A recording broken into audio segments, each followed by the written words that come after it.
आणि आता बातम्यांचा सविस्तर आढावा घ्यायला सुरुवात करूया। पालिका निवडणुकीच्या प्रचाराचा धुराळा उडू लागला आणि त्यामध्ये राजकीय आरोप प्रत्यारोपही शिगेला पोहोचलेत। महायुतीच्या नेत्यांनी आज विरोधकांना धारेवर धरलं। मुंबईत महायुतीच्या प्रचाराचा नारळ फुटला आणि त्यामध्ये फडणवीसांनी ठाकरेंवर जोरदार तोफ डागली। राज आणि उद्धव ठाकरेंसोबत आदित्य आणि अमित ठाकरेंवरही फडणवीसांनी निशाणा साधला। जन्मानं रक्ताचा वारसा मिळतो, मात्र कर्मानं विचारांचा वारसा मिळतो आणि तो आमच्याकडे आणि शिवसेनेकडे आहे, अशा शब्दात मुख्यमंत्री फडणवीसांनी ठाकरे बंधूंवर जोरदार टीकास्त्र डागलं।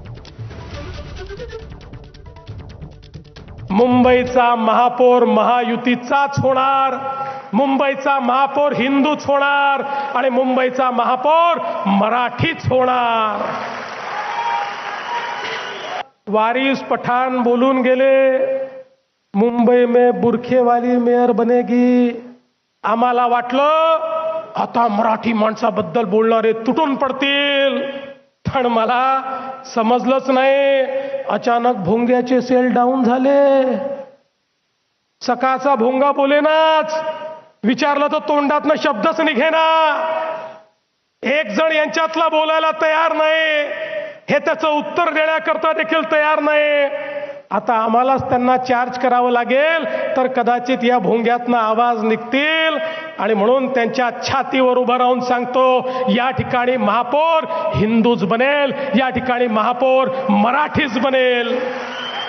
शिंदे साहेब, तुम्ही यांचं कॅम्पेन बघितलं? मला तर आता असं लक्षात आलं आहे की मुंबईमध्ये निवडणुकीमध्ये श्रेय चोरणारी टोळी सक्रिय झाली आहे आणि या टोळीमध्ये काही अबोध बालकं देखील आहेत, जे श्रेय चोरण्याचा प्रयत्न करतायत। म्हणतात सगळं आम्हीच केलं, या ठिकाणी कोस्टल रोडही आम्हीच केला, मेट्रोही आम्हीच केली। ये पब्लिक है, ये सब जानती है। एक लक्षात ठेवा, जन्माने कदाचित रक्ताचा वारसा मिळू शकतो, पण विचाराचा वारसा कर्माने मिळत असतो। तो विचाराचा वारसा आमच्याकडे आहे, तो एकनाथजींकडे आहे, तो या शिवसेनेकडे आहे, तो आमच्या महायुतीकडे आहे।